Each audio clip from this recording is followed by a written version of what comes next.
हाँ जी, नमस्कार प्यारे विद्यार्थियों। आप सभी विद्यार्थियों का अभिनंदन, सभी का स्वागत है आपकी अपनी इस ऑनलाइन पाठशाला में। और मैं आपका सभी का होस्ट एंड दोस्त इंजीनियर एस के राठौड़ आप सभी का स्वागत करने के लिए तैयार हूँ। साथियों, अपने जो आज श्रृंखला शुरुआत होने वाली है, आज हम भारत भूगोल की श्रृंखला की प्रारंभ करने वाले हैं। और भारतीय भूगोल का जो पहला जो चैप्टर है वो आपके आता है भारत का सामान्य परिचय यानी बेसिक इंट्रोडक्शन ऑफ इंडिया। और भारत के सामान्य परिचय को लेकर के जितने भी आपके पॉइंट आते हैं इसके अंतर्गत, चाहे वो भारत के नामकरण को लेकर हम बात करें, चाहे अपन भारत के निर्माण को लेकर के बात करते हैं, चाहे भारत का अक्षांशीय विस्तार, देशांतरी विस्तार, उन सभी महत्वपूर्ण तथ्यों के ऊपर हम इस क्लास में आज चर्चा करने वाले हैं। तो सभी विद्यार्थी जहां पर भी बैठे हो वो पेन कॉपी लेकर के बैठना और हम क्लास का शुभारंभ करते हैं।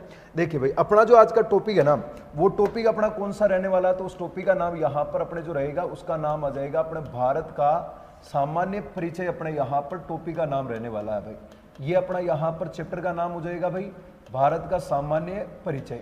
और अब इस सामान्य परिचय वाले जो चैप्टर है ना, इसमें हमें मुख्य रूप से कौन कौन से बिंदुओं को हमें पढ़ने की आवश्यकता पड़ती है, मतलब बेसिक इंट्रोडक्शन। चाहे हम भारत के भौतिक प्रदेश पढ़ेंगे, भारत की नदियां भी पढ़ेंगे, भारत के उद्योग, खनिज संसाधन, जितने भी टॉपिक है ना वो आगे हम चैप्टर कंप्लीट करने वाले हैं। लेकिन उससे पहले जो बेसिक इंट्रोडक्शन है, जिसके अंतर्गत हमें कौन कौन से बिंदुओं को मुख्य रूप से पढ़ने की आवश्यकता पड़ती है, तो हम पहले उन चीजों को कवर करेंगे। जैसे हम भारत का सामान्य परिचय पढ़ रहे हैं, तो सामान्य परिचय के अंतर्गत सबसे पहले जो अपना टॉपिक आता ना, वो अपना क्या आता, तो भारत का याद रखना। एक तो आता है यहाँ पर भारत का स्थिति, और स्थिति के बाद में अपना एक टॉपिक यहाँ पर और आता है स्थिति और विस्तार की अपन यहाँ पर हम बात करते हैं। जो पहला पॉइंट आता है वो तो आता है स्थिति और विस्तार आता है, और स्थिति और विस्तार के बाद में अपना एक पॉइंट यहाँ पर और आता है, और वो यहाँ पर अपना कौन सा हो जाएगा, तो वो यहाँ पर आता है भारत का नामकरण को लेकर के हम यहाँ पर चर्चा करते हैं कि इंडिया के जो नाम है वो भारत के नाम अपने किस किस नामों से भारत का उल्लेख मिलता है, हिंदुस्तान शब्द का प्रयोग कहाँ पर किया गया है, आर्यावर्त शब्द का प्रयोग कहाँ पर किया गया, और भारत के संदर्भ में जितने भी महत्वपूर्ण नाम हैं उन सभी की अपन यहाँ पर हम चर्चा करने वाले हैं। भारत के नामकरण के बाद में जो अगला जो अपना यहाँ पर जो पॉइंट आएगा ना, वो यहाँ पर अपने कौन सा आने वाला है, तो वो आएगा अपने यहाँ पर भारत का निर्माण स्वरूप के बारे में अपन यहाँ पर विस्तृत चर्चा करेंगे। भाई भारत का निर्माण स्वरूप की, भारत का निर्माण कैसे हुआ, भारत में 1 नवंबर 1956 से पहले कितने राज्य थे, आज़ादी से पहले भारत में कौन कौन सी रियासतें हुआ करती थी, फिर उन रियासतों को मिला करके किस प्रकार से अपने यहाँ पर राज्य का गठन किया गया, राज्यों से अपने भी पूरा का पूरा अखंड भारत बनाया गया, भारत से किस प्रकार से पाकिस्तान और बांग्लादेश का विभाजन होता है। तो ये पूरी की जो पूरी प्रक्रिया है वो अपन इस भारत के निर्माण में पढ़ने वाले हैं।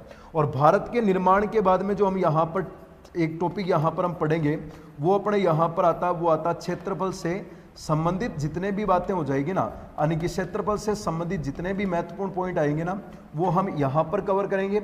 और क्षेत्रफल के बाद में जो अगला टॉपिक आता है वो अपना आता है यहाँ पर भारत का सीमा और विस्तार के बारे में हम यहाँ पर हम बात करने वाले कि भारत की सीमाएं कौन कौन सी है। क्या भारत के साथ में स्थलीय सीमा लगती है या भारत के साथ में जलीय सीमा लगती है। अगर स्थलीय और जलीय दोनों प्रकार की सीमाएं लगती है, तो स्थलीय और जलीय सीमाएं किन किन देशों के साथ में लगती है, कितने किलोमीटर लगती है, और इसकी क्या क्या विशेषताएं हैं। तो ये सभी जितने भी टॉपिक है ना, ये अपना एक बेसिक इंट्रोडक्शन वाले पार्ट के अंदर आपके कवर होते हैं। तो अपना जो पहला जो हम टॉपिक स्टार्ट करने वाले हैं वो भारत का सामान्य परिचय है। और सामान्य परिचय में जो अपना पहला पार्ट रहेगा वो राजस्थान की स्थिति और भारत की स्थिति और विस्तार के ऊपर हम यहाँ पर चर्चा करने वाले हैं। देखो भाई, अगर हम यहाँ पर स्थिति और विस्तार की अगर अपन बात करते हैं ना, तो सबसे पहले आपको यहाँ पर दो बातें याद रखनी है भाई। अगर हम यहाँ पर हम बात करने जा रहे हैं कि एक शब्द तो आपका आता है जियो, और एक शब्द जो यहाँ पर आपका और बनता है ना, वो बनता है आपकी ग्राफी। मतलब ज्योग्राफी जो शब्द है ना, ये ज्योग्राफी शब्द याद रखना दो अलग अलग शब्दों से मिलकर बनता है।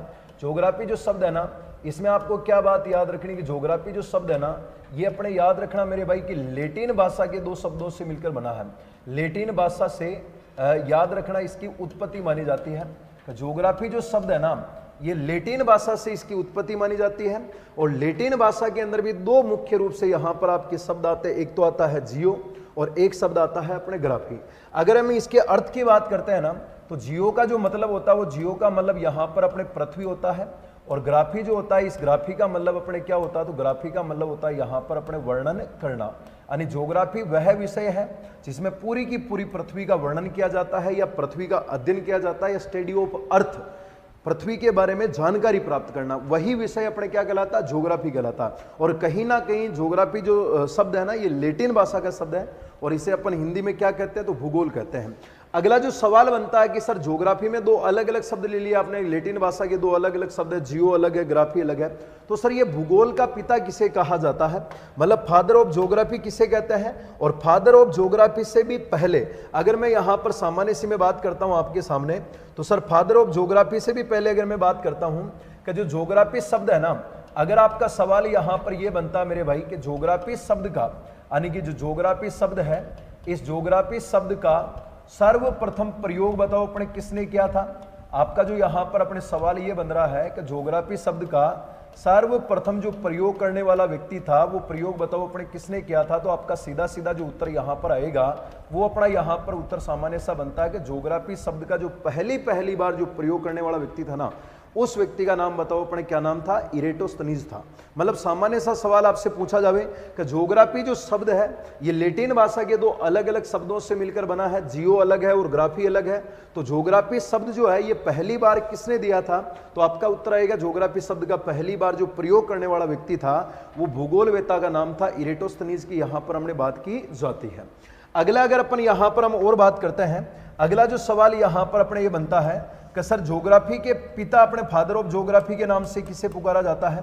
यानी कि अगर सवाल यहां पर यह पूछा जाता है कि भूगोल का पिता, मतलब भूगोल का पिता, या अगर आपसे यहां पर यह पूछा जाता है बताओ अपने जनक किसको कहते हैं, तो आपका जो यहां पर उत्तर आता ना बेटा, वो भूगोल का जो पिता आता ना वो अपने किसको कहा जाएगा। तो आपका सामान्य सा उत्तर आएगा कि भूगोल का जो पिता है वो कहीं ना कहीं अपने किसको कहते हैं, हीकेटियस को कहते हैं।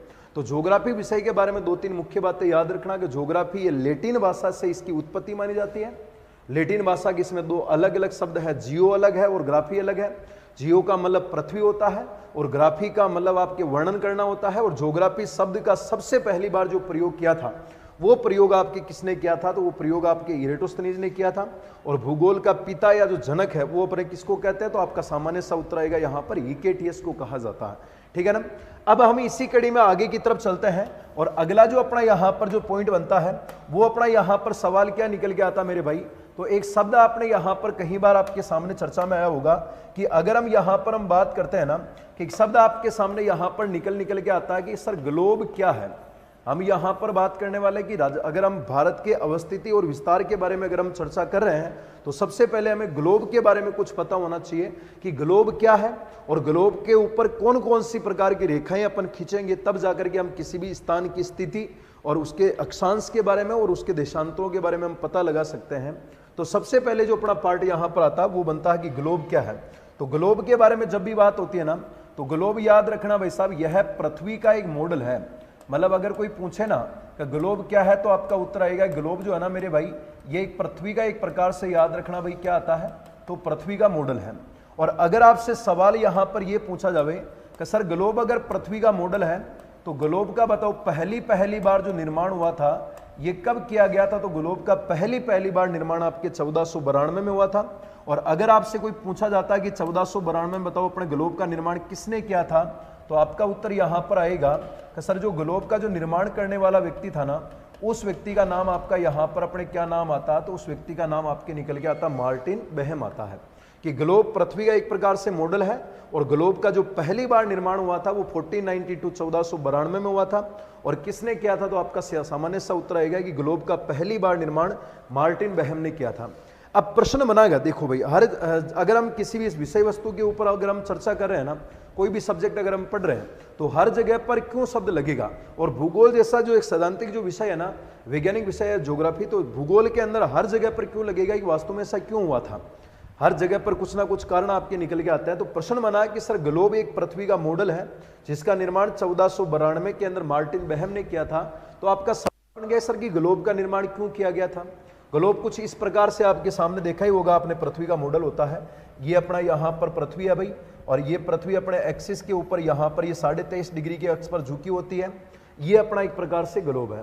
तो अब ग्लोब का निर्माण क्यों हुआ था, तो क्यों का जो आपका यहाँ पर जो कारण निकल के आता ना, वो आप यहाँ पर क्या बताओगे। ग्लोब का जो निर्माण हुआ था वो निर्माण आपके यहाँ पर क्यों किया जाता है, तो याद रखना कि कोई भी स्थान ले लो भाई, यानी कि किसी स्थान की अगर अपन यहाँ पर हम बात करने वाले हैं कि किसी स्थान या देश की अपन यहाँ पर हम बात करने वाले किसी स्थान या देश की, याद रखना एक तो हमें यहाँ पर पता लगाना स्थिति के बारे में पता लगाना, स्थिति के बाद में याद रखना समय तथा स्थान की स्थिति, समय तथा एक आपको यहां पर उत्तर आएगा कि जलवायु का निर्धारण करने के लिए, यानी कि जलवायु का निर्धारण की अगर अपन यहां पर हम बात करते हैं ना, कि जलवायु का निर्धारण करने के लिए याद रखना, जलवायु का निर्धारण करने के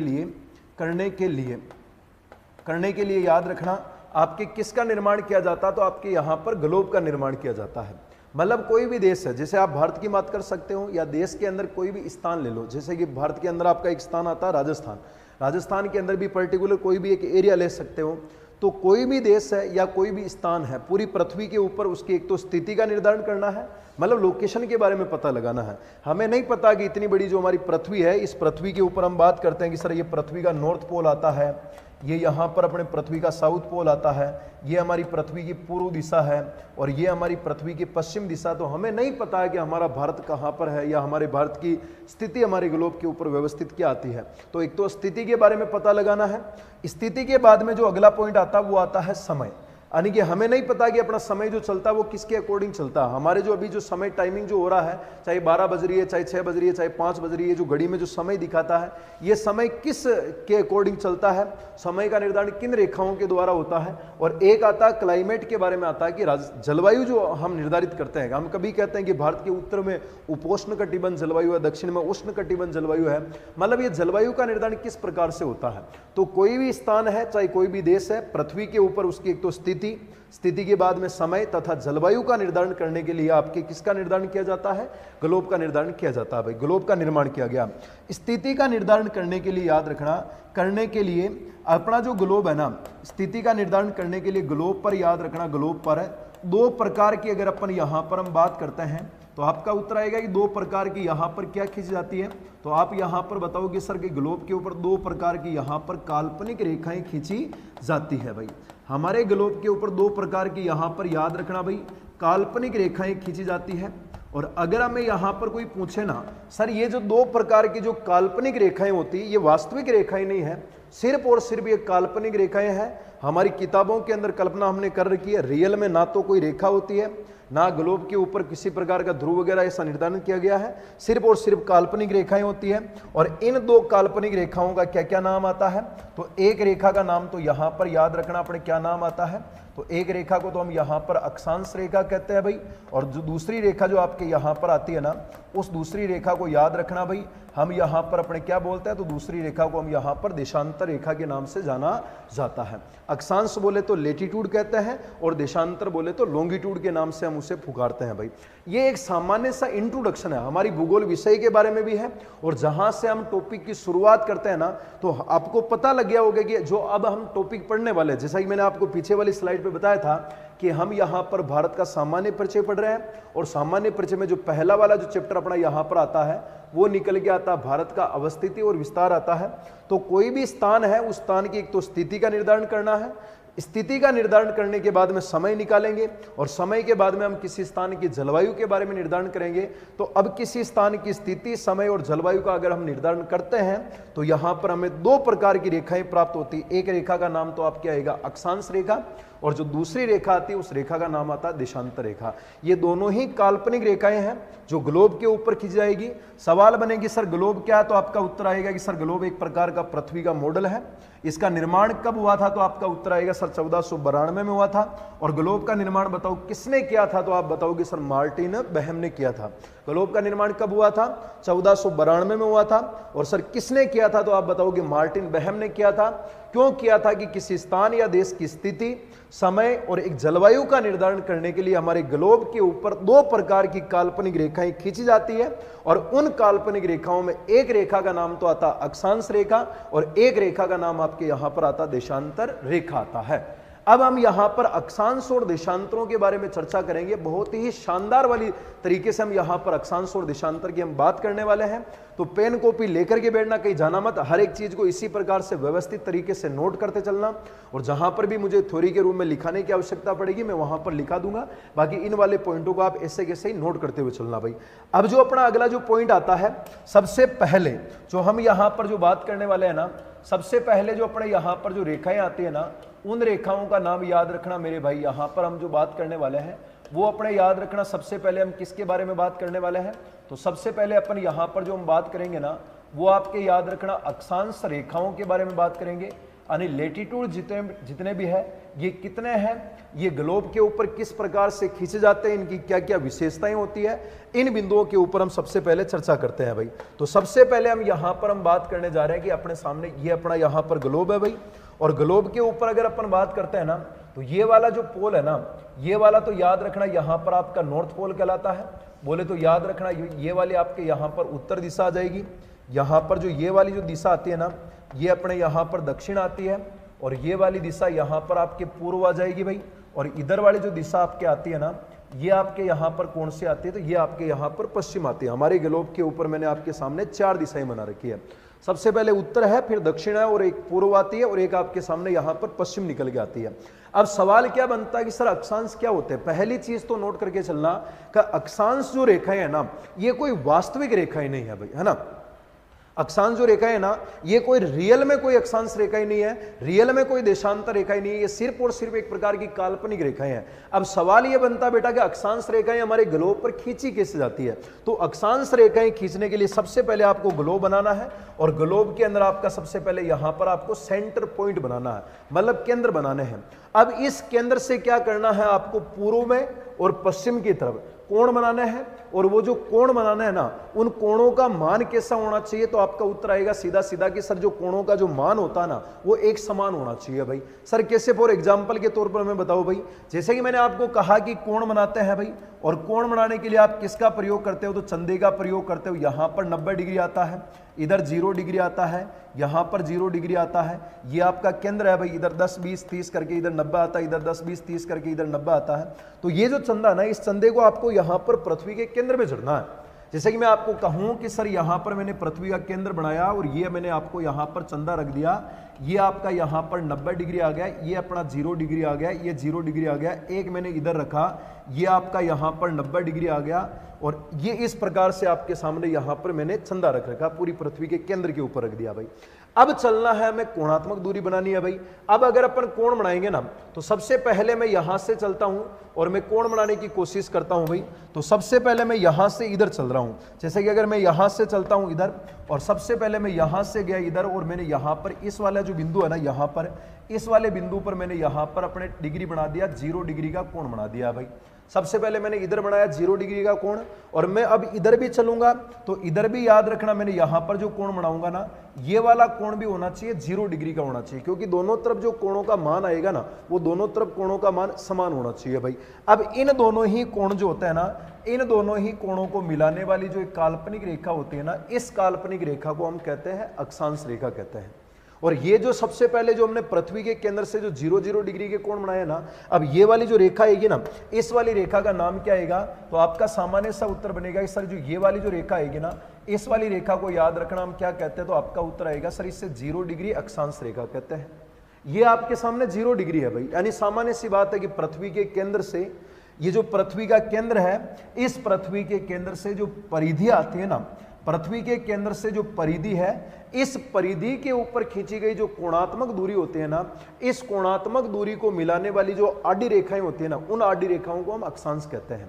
सबसे पहले हमने यहां पर 0 डिग्री रेखा की हमने बात की है। 0 डिग्री के बारे में अगर मैं बात करता हूं ना, तो आपका सवाल क्या बन सकता है 0 डिग्री के बारे में, तो सवाल यहां पर यह बन सकता कि यह याद रखना, यह पृथ्वी के मध्य से गुजरती है। जो 0 डिग्री अक्षांश रेखा होती है ना, यह याद रखना अपने कहां से निकलती है, तो आपका उत्तर आएगा सर 0 डिग्री अक्षांश रेखा पृथ्वी के बिल्कुल अपने मध्य से गुजरती है। चलो सर मान लिया भाई ये अपने पृथ्वी के मध्य से गुजरती है, और अब ये पृथ्वी के अगर मध्य से गुजरती है ना, तो पृथ्वी को बोलते हैं अपना पर्यायवाची होता है भू, और भू के निकलती है मध्य से, इसलिए याद रखना जो अपना 0 डिग्री जो अक्षांश रेखा आता है, इसी 0 डिग्री अक्षांश रेखा को हम भूमध्य रेखा भी कहते हैं। और इसी भूमध्य रेखा को हम बोले ना तो सर और अपन यहां पर हम इसे किस नाम से पुकारते हैं, तो आपका सामान्य सा उत्तर आएगा भाई भूमध्य रेखा को हम यहां पर विषुवत रेखा के नाम से भी जाना जाता है। मतलब चाहे तो इसे आप 0 डिग्री बोल दो, चाहे आप इसे भूमध्य रेखा बोल दो, चाहे आप इसे विषुवत रेखा भी कह सकते हो। भूमध्य क्यों कहते हैं, तो भूमध्य का मतलब होता है सर ये पृथ्वी के बिल्कुल मध्य से निकलती है, ये 0 डिग्री जो अक्षांश रेखा है ये पृथ्वी के बिल्कुल मध्य से निकलती है। अब मध्य से निकलने के कारण हम इसे भूमध्य भी कह देते हैं और इसी रेखा को हम विषुवत रेखा भी कह देते हैं भाई। तो चाहे तो इसे भूमध्य कह दो, चाहे विषुवत रेखा कह दो भाई। ये ग्लोब को 2 बराबर भागों में विभाजित करती है भाई। अब इसके बारे में और भी अगर कोई पूछे ना, भूमध्य या विषुवत रेखा कहते हैं। और अब ये सवाल और यहां पर क्या बनता है, तो अगला सवाल यहां पर यह बनता बेटा कि यह जो है ना, यह रेखा याद रखना, यह ग्लोब की अगर अपन बात करते हैं ना, तो यह याद रखना कि ग्लोब को 2 बराबर भागों में विभाजित करती है भाई। ठीक है, 2 बराबर भागों में विभाजित करने का काम करती है। ग्लोब को 2 बराबर भागों में क्या करती है, तो आपका सीधा सीधा यहां पर उत्तर बनेगा। वो आपका उत्तर आता है सर, ये ग्लोब को 2 बराबर भागों में विभाजित करती है भाई। चलो सर, मान लिया इस रेखा को हमने भूमध्य रेखा नाम दिया, इसी रेखा को हमने इसको विषुवत रेखा भी नाम दिया, और यह ग्लोब को 2 बराबर भागों में विभाजित करती है।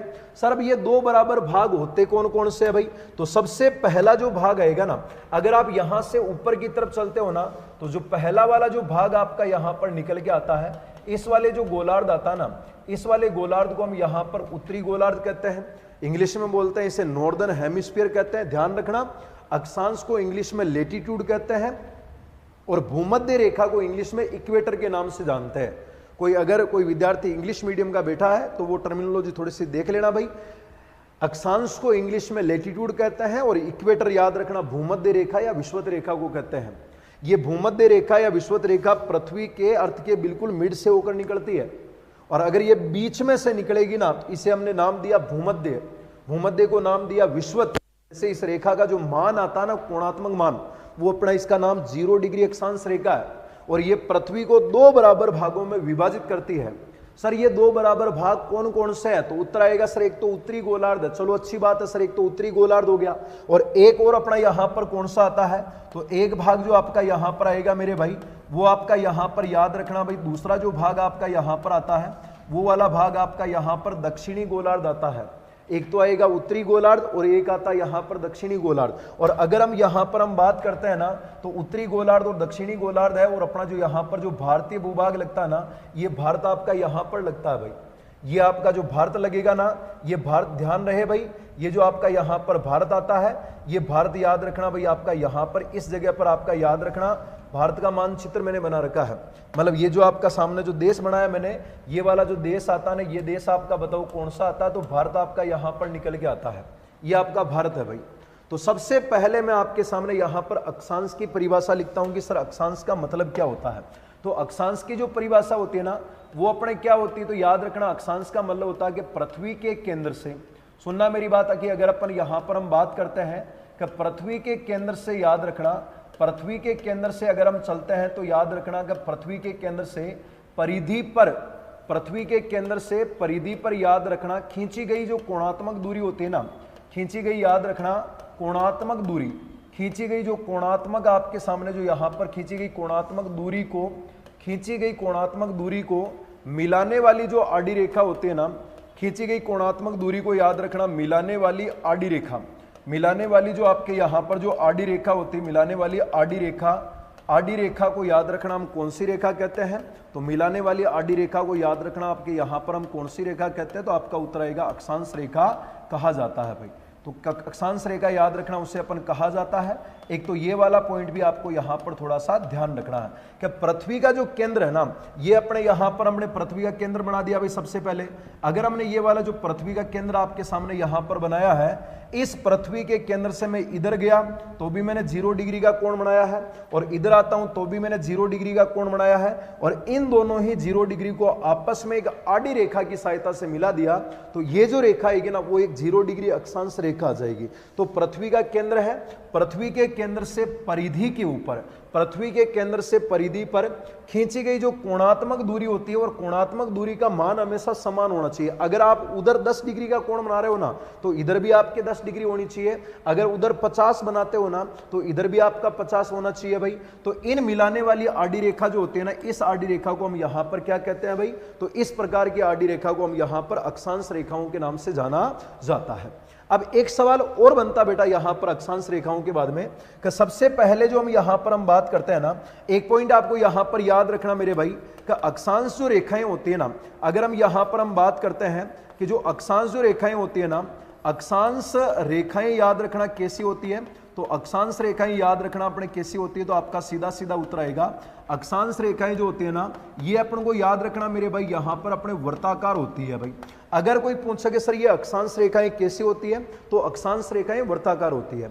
सर ये वर्ताकार कैसे होती है, क्योंकि पृथ्वी जो है ना, पृथ्वी तो अपने एक प्रकार की गोल है भाई, पृथ्वी का आकार कैसा, पृथ्वी का आकार तो सर जियोड के समान है। अब जैसे कि मैं आपके सामने यहां पर कहता हूं कि सर ये जो है ना, ये अपने यहां पर पृथ्वी है भाई, तो ये सामने वाली रेखा तो आपको दिख रही है सामने, क्योंकि डायग्राम तो मैंने 2D में बना रखा ना, जबकि ये रेखा यहां पर आकर के खत्म नहीं हुई है। ये वाली जो रेखा है ना बेटा, ये वाली रेखा यहां से होकर के वापस पीछे की तरफ होकर के वापस उसी जगह पर आ रही है, मतलब ये पृथ्वी के चारों तरफ ऐसे घूमी हुई है, एक सर्कल की बात होती है। जैसे ये आपका मान लो यहां पर सामान्य से मैं बात करता हूं, ये आपके सामने ग्लोब है भाई।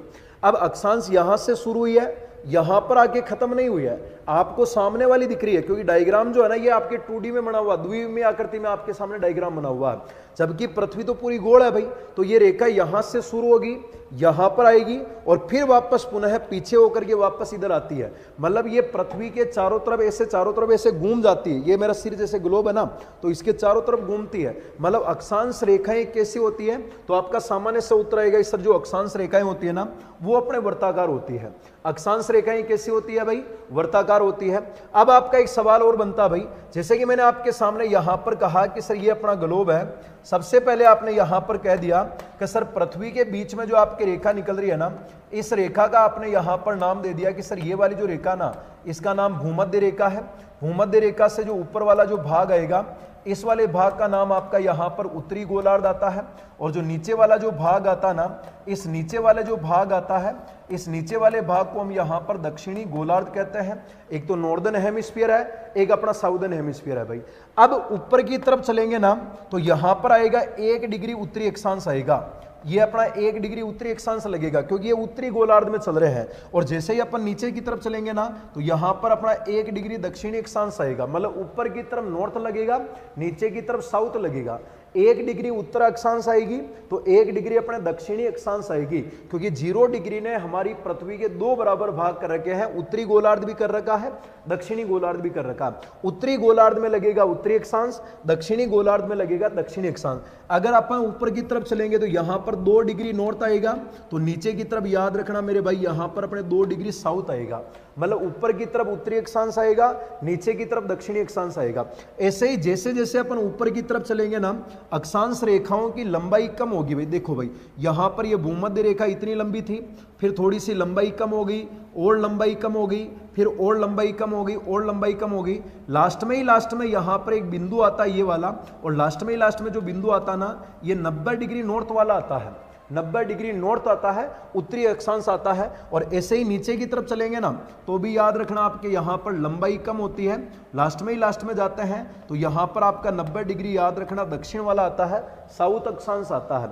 ये जो 90 डिग्री नॉर्थ वाला है ना, इसे हम यहां पर नॉर्थ पोल कहते हैं, उत्तरी ध्रुव कहते हैं, और 90 डिग्री दक्षिणी अक्षांश वाले को याद रखना हम साउथ पोल कहते हैं। तो अगर कोई पूछे कि सर पृथ्वी के ऊपर ध्रुव कितने होते हैं, तो हमारे ग्लोब के ऊपर टोटल 2 ध्रुव होते हैं, एक तो उत्तरी ध्रुव होता है, एक अपना यहां पर दक्षिणी ध्रुव होता है। तो अक्षांश रेखाएं कैसी होती, तो आपका सवाल आएगा, उत्तर आएगा यहां पर वर्ताकार होती है भाई।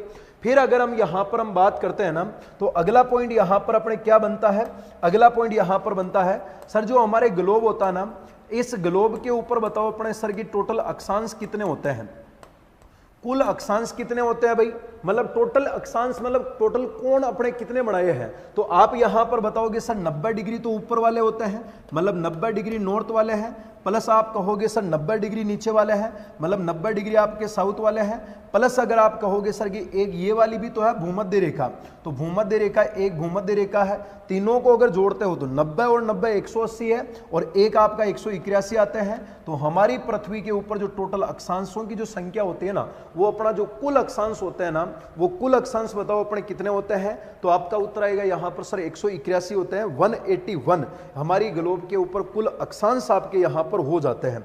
तो कुल अक्षांशों की संख्या 181 होती है। और अगर आपको यहां पर यह पूछे ना कि सर हमारे ग्लोब जो होता है ना, इस ग्लोब के ऊपर बताओ अपने कुल अक्षांश रेखाएं बताओ अपने कितनी होती है। तो कुल अक्षांश रेखाओं की अगर अपन यहां पर हम बात करते हैं ना, तो टोटल अक्षांश आपका 181 है। मैंने यहां पर 181 रखा। मैंने क्या कहा आप लोगों को कि बीच वाली रेखा की लंबाई सबसे ज्यादा है, भूमध्य रेखा बीच में है, तो बीच वाली की लंबाई सबसे अधिक है। फिर अपन ऊपर की तरफ चलते हैं ना, तो इनकी लंबाई धीरे धीरे कम होती है, और नीचे की तरफ आने पर भी याद रखना इनकी लंबाई जो होती है वो धीरे धीरे अपने क्या होती है, कम होती है। मतलब भूमध्य रेखा से उत्तर की तरफ जाएंगे ना तो भी आपकी लंबाई कम होगी भाई, और भूमध्य रेखा से नीचे की तरफ आएंगे तो भी आपकी लंबाई कम होती है। और मैंने क्या कहा कि यहां पर लास्ट में जो 90 डिग्री वाला ना, ये रेखा नहीं है, ये केवल एक बिंदु बन चुका है। लास्ट में कोई रेखा ही नहीं है, 90 डिग्री वाला बिंदु है, और नीचे वाला जो 90 डिग्री वाला ना, ये भी बिंदु है। 89 तक रेखाएं हैं, यहां पर 89 है, ये भी रेखा है, नीचे भी जो आपके 89 वाली है ना, ये रेखा है। तो 89 ऊपर है, 89 नीचे है, एक भूमध्य रेखा। मतलब टोटल 181 है, इनमें से 90 नॉर्थ वाला और 90 साउथ वाला, ये रेखा ही नहीं, ये बिंदु आते हैं। तो इसलिए हमें टोटल में से जो है ना, ये दो बिंदुओं को माइनस करना पड़ेगा। तो यहां पर आपके जो रेखाओं की संख्या आती है ना, वो रेखाओं की संख्या याद रखना आपके यहां पर 179 बच जाती है। तो सवाल अगर कोई पूछा जावे अक्षांश रेखाएं कैसी होती है, तो आपका सामान्य सा उत्तर आएगा कि सर अक्षांश जो रेखाएं होती है वो अपने वृत्ताकार होती है। और हमारे ग्लोब के ऊपर सर कुल अक्षांश कितने होते हैं, तो आप बताओगे सर कुल अक्षांश 181 होते हैं। और कुल अक्षांश रेखाएं कितनी होती है, तो मेरे भाई कुल अक्षांश जो रेखाएं होती है ना, वो कहीं ना कहीं आपकी कितनी होती है, तो कुल रेखाओं की संख्या आपके यहां पर 179 होती है भाई, ठीक है ना। क्योंकि ऊपर वाला नॉर्थ वाला 90 डिग्री और नीचे वाला 90 साउथ वाला जो है ना, ये दोनों बिंदु है, दोनों रेखाएं नहीं है, बिंदुवत होते हैं। इसलिए 90 नॉर्थ वाले को हम नॉर्थ पोल कहते हैं, मतलब उत्तरी ध्रुव कहते हैं। और 90 डिग्री जो दक्षिण वाला है ना, इसे हम दक्षिणी ध्रुव कहते हैं। बाकी सभी रेखाएं हैं जिनमें भूमध्य रेखा याद रखना सबसे बड़ी रेखा है, भूमध्य रेखा सबसे बड़ी रेखा है, ध्यान रखना। सबसे अधिक जो लंबाई है ना, वो अपने बीचों बीच वाली भूमध्य रेखा की लंबाई सबसे अधिक है। बाकी ऊपर की तरफ जाने पर और नीचे की तरफ आने पर इनकी लंबाई धीरे धीरे कम होती है। लास्ट में बिल्कुल बिंदु बन गया, नीचे की तरफ भी लास्ट में बिंदु बन जाता है। तो टोटल जोड़ेंगे तो 90 प्लस भूमध्य रेखा तो 181, तो टोटल अक्षांश आते हैं। और अक्षांश जो रेखाएं होती है ना, वो टोटल में से जब अपन इस वाले को और इस 90 डिग्री नॉर्थ साउथ वाले को, दोनों बिंदुओं को माइनस करेंगे, तो रेखाएं जो आपके सामने बसती है ना मेरे भाई, वो आपके सामने यहां पर 179 बसती है भाई। अब अगला पॉइंट देखो भाई, जो नोट करोगे ना आप लोग, वो मेरे साथ साथ मैं आपको बता दूं कि आपको किस प्रकार से इस वाले पॉइंट को जो नोट करके चलना है, वो मैं आपको यहां पर मैं बता देता हूं भाई। तो जो आपको नोट करके जो यहां पर चलना है ना, सबसे पहले हम यहां पर जो हम बात करने वाले हैं, सबसे पहले हमने अक्षांश की बात की कि अक्षांश क्या होते हैं। आपने कहा कि सर पृथ्वी के केंद्र से जो परिधि है, इस परिधि पर खींची गई कोणात्मक दूरी को मिलाने वाली आड़ी रेखाओं को अक्षांश कहते हैं। ये पृथ्वी है, पृथ्वी के केंद्र से परिधि के ऊपर खींची गई जो कोणात्मक दूरी होती है, दोनों तरफ कोणात्मक दूरी समान होनी चाहिए, उधर 0 तो इधर भी 0, इनको मिलाने वाली आड़ी रेखाओं को अक्षांश कहते हैं भाई। अक्षांश रेखाएं कैसी होती है, तो आपने कहा सर अक्षांश रेखाएं वृत्ताकार होती है। कुल अक्षांश कितने होते हैं, तो आपने कहा सर 181 होते हैं। और कुल अक्षांश रेखाएं कितनी होती है, तो 179 होते हैं। और 0 डिग्री अक्षांश रेखा पृथ्वी के मध्य से गुजरती है, इसे हम भूमध्य रेखा भी कहते हैं, इसे हम विषुवत रेखा भी कहते हैं। और ये ग्लोब को 2 बराबर भागों में विभाजित करती है।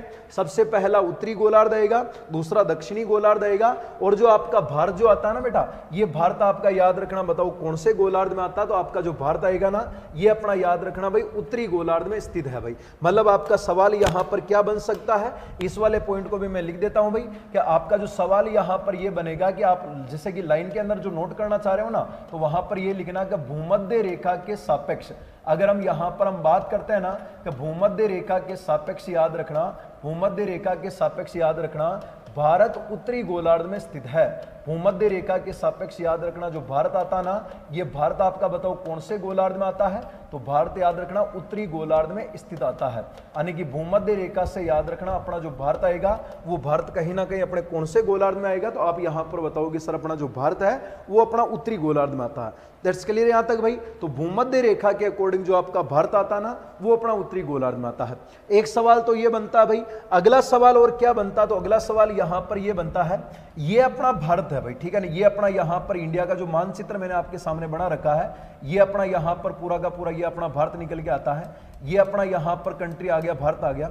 ये भारत की मुख्य भूमि है और भारत के दक्षिण के अंदर याद रखना यहां पर एक द्वीप लगता है, उस द्वीप की हम आगे चर्चा करने वाले हैं, उसका नाम आता है ग्रेट निकोबार। भारत मुख्य भूमि में कन्याकुमारी तक फैला हुआ है, लेकिन दक्षिण में याद रखना ग्रेट निकोबार भी कहीं ना कहीं भारत का हिस्सा आता है। तो जो भारत है ना, ये भूमध्य रेखा के अकॉर्डिंग अपने उत्तरी गोलार्ध में आता है। लेकिन सवाल अगर आपका यहां पर यह पूछा जावे कि सर जो भारत है ना, ये भारत बताओ भूमध्य रेखा से कितने किलोमीटर उत्तर में है, मतलब भूमध्य रेखा से हम उत्तर में तो है, लेकिन सर कितने किलोमीटर उत्तर में है। तो आपका सवाल यहां पर यह बन सकता है, सर आपका सवाल यहां पर अपने क्या बन सकता है, तो आपका सवाल यहां पर यह बन सकता मेरे भाई कि अगर आपको यहां पर यह पूछा जाता ना कि सर यहां पर के भूमध्य रेखा से, अगर आपका सवाल यहां पर यह बनता है क्या बनेगा, तो याद रखना कि भूमध्य रेखा से, यानी कि भूमध्य रेखा से भारत उत्तरी गोलार्ध में स्थित है। भूमध्य रेखा से याद रखना भारत अपने कौन से गोलार्ध में आता है, तो भारत जो आता है वो भूमध्य रेखा से याद रखना भाई 876 किलोमीटर, मतलब 876 किलोमीटर की हम यहां पर हम बात करने वाले हैं। 876 किलोमीटर उत्तर में स्थित है भाई, उत्तर में स्थित है, उत्तर में स्थित है भाई भारत जो है ना, ये भूमध्य रेखा से याद रखना कितने किलोमीटर उत्तर में है, तो भारत भूमध्य रेखा से याद रखना, भूमध्य रेखा से भारत जो है ना ये 876 किलोमीटर उत्तर में आता है भाई। ये वाली जो डिस्टेंस है ना, ये कोई पूछेगा बताओ अपने कितने किलोमीटर की आती है, तो आपका उत्तर आएगा भूमध्य रेखा से भारत की जो डिस्टेंस है वो अपने उत्तरी गोलार्ध में याद रखना 876 किलोमीटर और अपन उत्तर में आता है। अब आपको पता लग गया होगा, मैंने आपको अभी क्या बताया कि अक्षांश रेखाएं टोटल 179 होते हैं। लास्ट में जब आप उत्तरी गोलार्ध में जाओगे ना, तो उत्तरी गोलार्ध में याद रखना भाई यहां पर जो आपको ये बिंदु मिलेगा ना, ये बिंदु आपको कितना मिलेगा, तो 90 डिग्री वाला मिलेगा। 90 डिग्री वाले के पीछे आप यहां पर अपने क्या लगाओगे, उत्तरी अक्षांश लगाओगे, और इसी 90 डिग्री वाले उत्तरी अक्षांश को बताओ हम यहां पर हम क्या बोलते हैं, तो आप यहां पर कहोगे सर इसे हम उत्तरी ध्रुव कहते हैं, ये नॉर्थ पोल कहलाता है। और फिर अपन नीचे की तरफ आएंगे ना, तो ये वाला जो आता है इसे अपन 90 डिग्री याद रखना क्या कहते हैं, इसे हम यहां पर दक्षिणी अक्षांश कहते हैं, और इसे हम यहां पर दक्षिणी ध्रुव कहते हैं, बोले तो याद रखना साउथ पोल कहते हैं। मतलब ऊपर वालों के पीछे तो लगता है उत्तरी अक्षांश और नीचे वालों के पीछे बताओ अपने क्या लगता है, तो आप कहोगे सर नीचे वालों के पीछे लगता है दक्षिणी अक्षांश लगता है। ऊपर वालों के पीछे अपने उत्तरी अक्षांश लगेगा भाई, और नीचे वालों के पीछे दक्षिणी अक्षांश लगेगा। आपका जो भारत आता ना, वो भारत आपका कौन से गोलार्ध में है, तो भारत आपका उत्तरी गोलार्ध में है। तो भारत के अंदर जितनी भी रेखाएं निकलती है, हम सबसे पहले यहां से शुरू करेंगे, तो भारत का पहले दक्षिण आएगा, फिर अपन बीच में चलते हुए ऊपर की तरफ जाएंगे ना, तो हमारे भारत में जितनी भी रेखाएं आएगी ना, वो सभी उत्तरी गोलार्ध में जो लगने वाली जो रेखाएं ना, सब रेखाओं के पीछे उत्तरी अक्षांश लगेगा भाई। हमारे भारत के अंदर जितनी भी रेखाएं आएगी, उन सभी रेखाओं के पीछे उत्तरी अक्षांश लगेगा, कहीं पर भी दक्षिणी अक्षांश का प्रयोग नहीं होगा, क्योंकि ऊपर वाली रेखाओं के पीछे अपने क्या लगता है, तो ऊपर वाली रेखाओं के पीछे याद रखना भाई उत्तरी अक्षांश लगता है, ऊपर वाली के पीछे उत्तरी अक्षांश लगता है, और नीचे वाली जितनी भी रेखाएं आती है, उन नीचे वाली सभी रेखाओं के पीछे अपने यहां पर क्या लगता है, तो नीचे वाली सभी रेखाओं के पीछे दक्षिणी अक्षांश लगता है। हमारा भारत उत्तरी गोलार्ध में है, तो उत्तरी गोलार्ध में हमारे सभी के पीछे उत्तरी अक्षांश लगेगा, कहीं पर भी दक्षिणी अक्षांश का प्रयोग नहीं होगा भाई। तो ये वाली जो स्थिति है ना, ये अपने याद रखना केवल अक्षांश के अकॉर्डिंग है, और अक्षांश में भी केवल और केवल याद रखना भूमध्य रेखा के अकॉर्डिंग जो है वो अपना भारत उत्तरी गोलार्ध में स्थित है। इस वाले पॉइंट को आप विशेषकर यहां पर ध्यान रखना भाई कि हमारा भारत जो आता है वो कौन से गोलार्ध में आएगा, तो हमारा भारत यहां पर उत्तरी गोलार्ध में अवस्थित होता है भाई। आगे चलते हैं आगे वाले सवाल के अंदर। अब आपके सामने यहां पर मैंने भारत का मानचित्र आपके सामने यहां पर मैंने ड्रॉप कर रखा है भाई। ये आपका यहां पर भारत का मानचित्र है, और इस भारत के मानचित्र में अगर अपन बात करते हैं ना, तो ये जो आपका भारत का मानचित्र है, इस भारत के मानचित्र को लेकर के हम यहां पर चर्चा करने वाले हैं कि सर भारत में कौन कौन सी आपके यहां पर रेखाएं निकलती है, और उन रेखाओं की क्या क्या विशेष बातें हैं, उन सभी के ऊपर हम यहां पर अभी हम चर्चा करने वाले हैं भाई। तो सबसे पहले आप लोग इधर देखना भाई, हमने अभी यहां पर आपको क्या बताया था, ये अपना यहां पर ग्लोब है भाई। अभी अपने यहां पर हमने क्या बात की थी कि ये अपना यहां पर ग्लोब है भाई, और इस ग्लोब के बीच में यहां पर जो रेखा निकलती है ना, इस वाली रेखा का नाम आपके यहां पर भूमध्य रेखा आता है। भूमध्य रेखा के ऊपर की तरफ चलेंगे ना, तो ये वाला जो गोलार्ध आता है ना, इस वाले गोलार्ध का नाम आपके उत्तरी गोलार्ध आता है, और नीचे वाला जो भाग आता है ना, इस नीचे वाले भाग का नाम अपने यहां पर अपने क्या नाम आएगा, तो नीचे वाले भाग का नाम आपके यहां पर दक्षिणी गोलार्ध होता है। चलो सर अच्छी बात है, ऊपर वाले का नाम उत्तरी गोलार्ध है और नीचे वाले का नाम दक्षिणी गोलार्ध है। हमारा जो भारत आता है वो भारत कहीं ना कहीं आपका यहां पर उत्तरी गोलार्ध में लगता है भाई। चलो भाई हमारा जो भारत आएगा ना वो भारत आपका कौन से गोलार्ध में है, तो आप यहां पर बताओगे सर हमारा इंडिया जो आता है वो उत्तरी गोलार्ध में आता है। अब जब हम ऊपर की तरफ चलते हैं, मैंने आपको क्या कहा कि सर ऊपर वाली रेखाओं के पीछे अपने क्या लगेगा, आप कहोगे सर उत्तरी अक्षांश लगेगा भाई। चलो मान लिया सर उत्तरी अक्षांश लगेगा। सबसे पहले अपन यहां से चलेंगे तो भारत का सबसे पहले दक्षिणी बिंदु आएगा भाई, भारत का दक्षिणी आएगा। फिर अपन ऊपर की तरफ चलेंगे तो फिर बाद में हम लास्ट में ऊपर की तरफ निकलेंगे तो 90 डिग्री लास्ट तक निकलेंगे अपन। तो हमारे भारत में कहां से हम शुरुआत होते हैं और कहां पर जाकर के हम समाप्त होते हैं, इन बिंदुओं के बारे में आपको यहां पर ध्यान रखना। हम शुरुआत कहां से करते हैं और हमारा एंडिंग पॉइंट कौन सा है, उन चीजों के बारे में हम यहां पर चर्चा करने वाले हैं भाई। तो ये आपके सामने अपना भारतीय मानचित्र है भाई। इस भारत के अंदर आपको याद क्या रखना है, भारत के अंदर यहां पर याद रखना भाई एक सागर आता है अपने यहां पर, उस सागर का नाम क्या आता है, तो आपका उत्तर आएगा अरब सागर है। अरब सागर के बाद में जो यहां पर जो आपके खाड़ी आती है ना, इस खाड़ी का नाम सर आपके यहां पर अपने क्या नाम आएगा, तो आपका सामान्य सा उत्तर आएगा इस वाली खाड़ी का नाम आपके यहां पर बंगाल की खाड़ी आता है।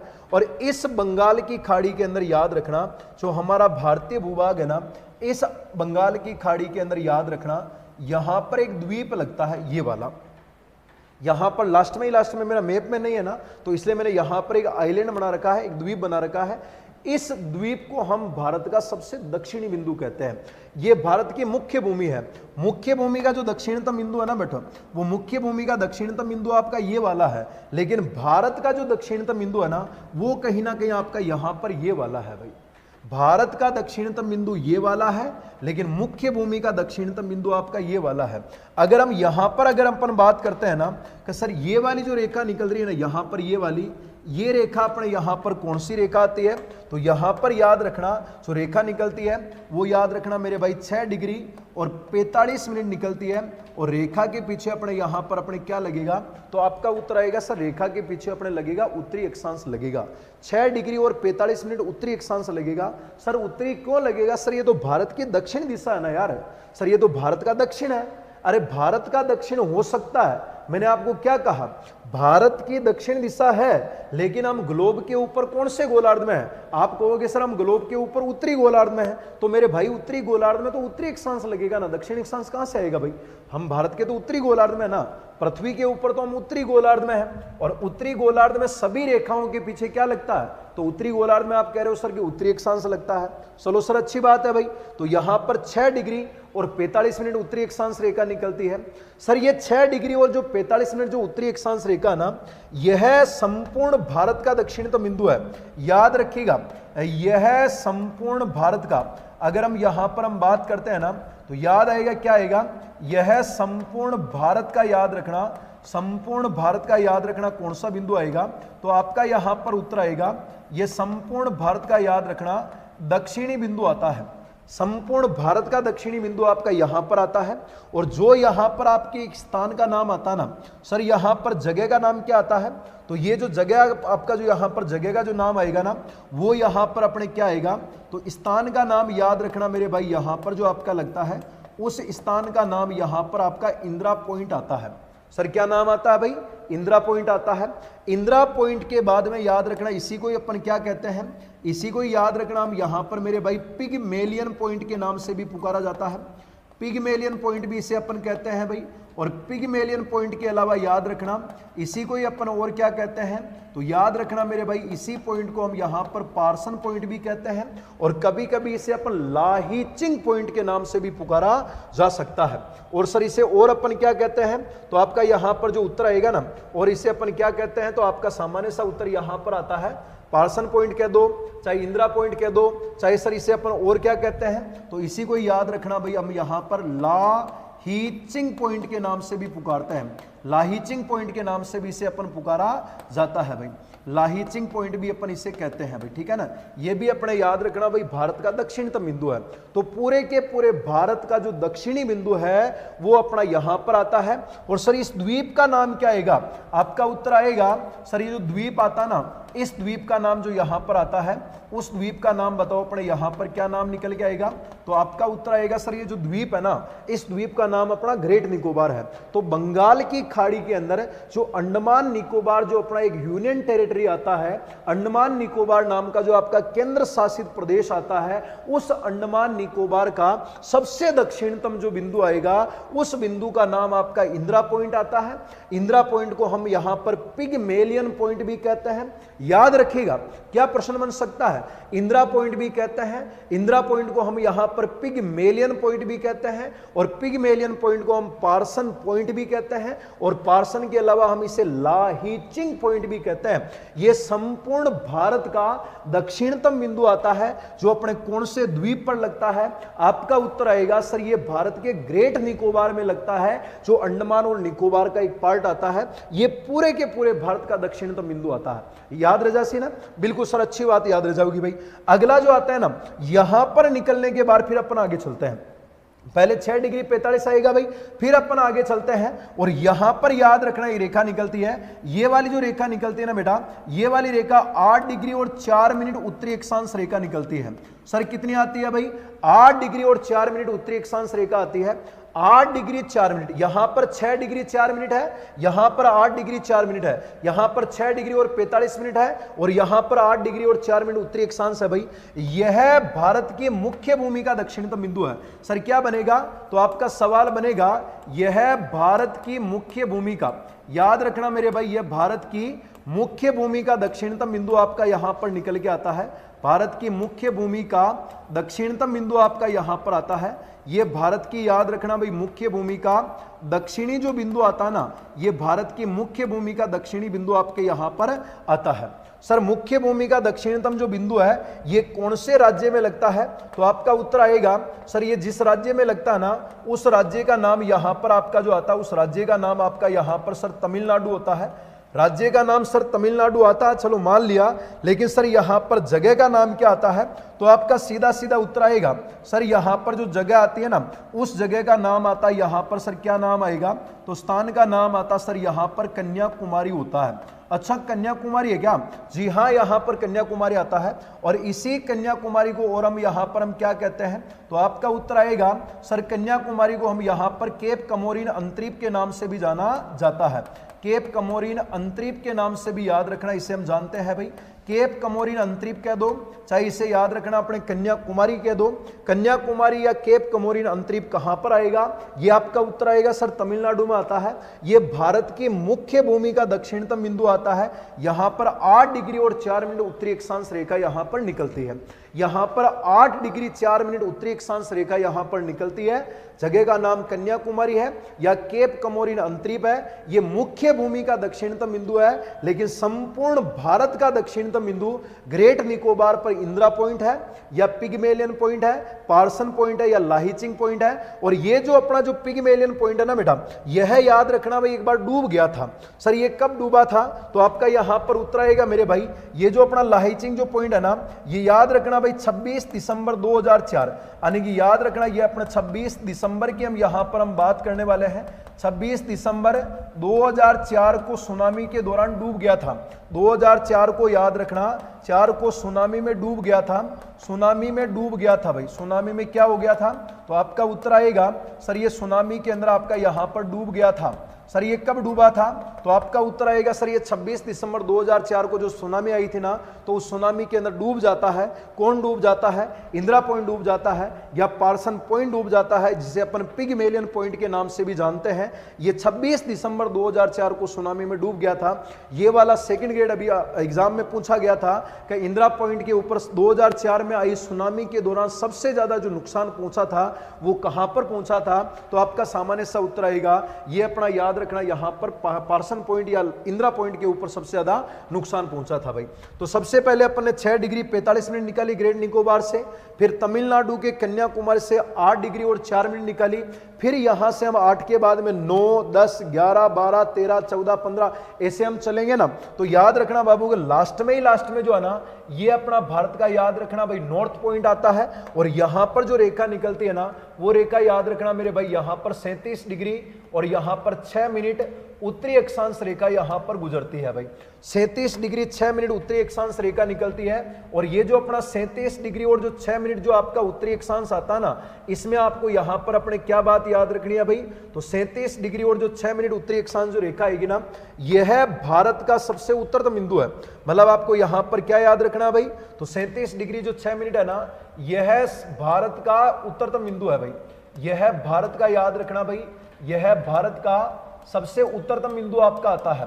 तो भारत का याद रखना भाई, सबसे उत्तरतम जो बिंदु आपका यहां पर आएगा ना, भारत का जो सबसे आपका जो उत्तरतम बिंदु आता है वो अपना यहां पर कौन सा आता है, तो वो आपका यहां पर आएगा सर 37 डिग्री 6 मिनट उत्तरी अक्षांश आता है। यहां पर जगह का क्या नाम आएगा, तो आपका सामान्य सा उत्तर आएगा सर, यहां पर जो जगह आता ना, उस स्थान का नाम यहां पर अपने क्या नाम आएगा, तो स्थान का नाम यहां पर आपका इंदिरा कोल आता है।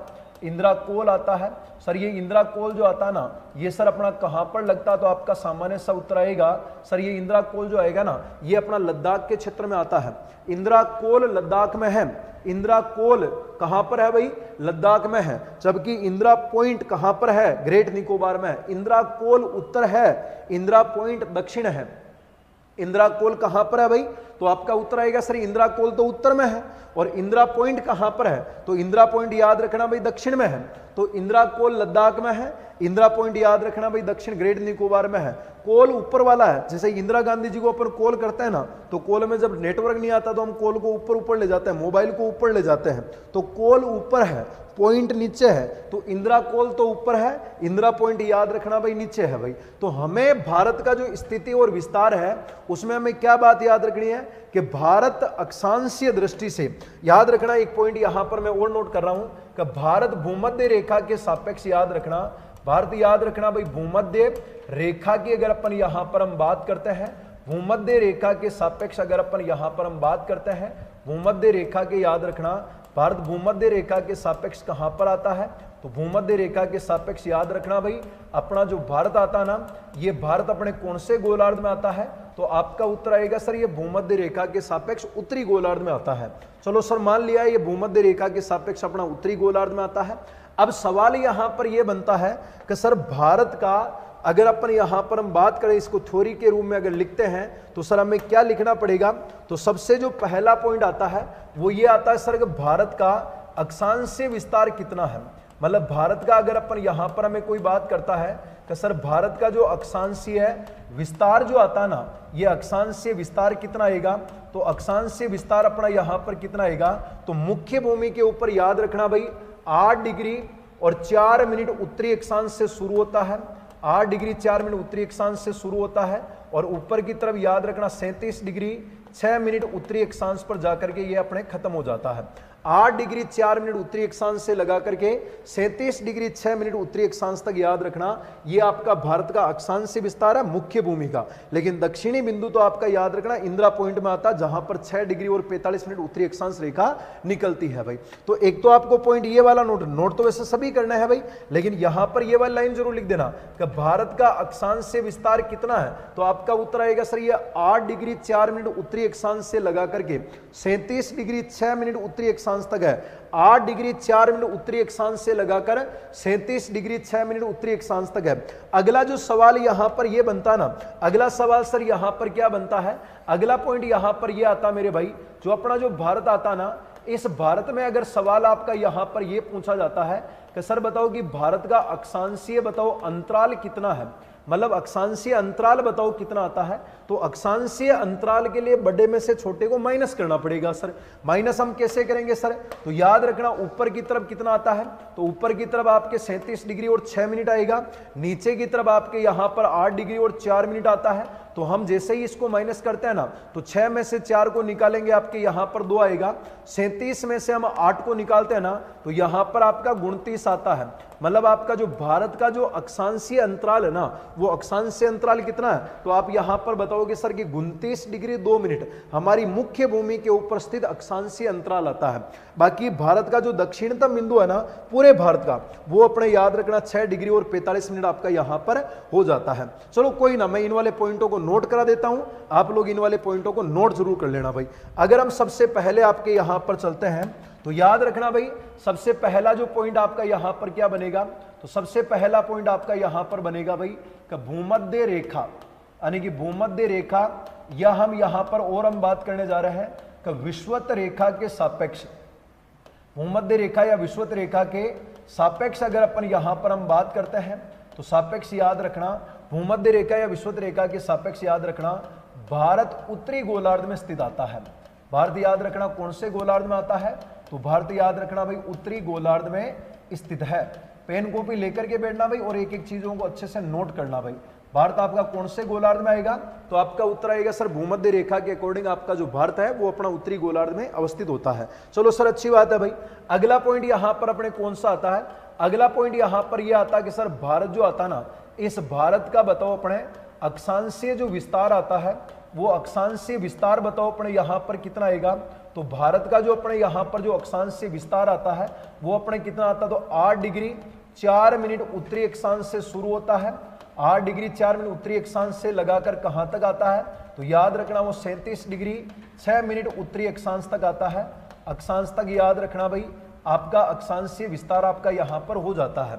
ये सर कहां से कहां तक का है, तो आपका उत्तर आएगा भाई ये जो आता ना, ये अपने याद रखना मेरे भाई यहां पर अपने मुख्य भूमि का आता है, मुख्य भूमि पर आता है, मुख्य भूमि पर आता है।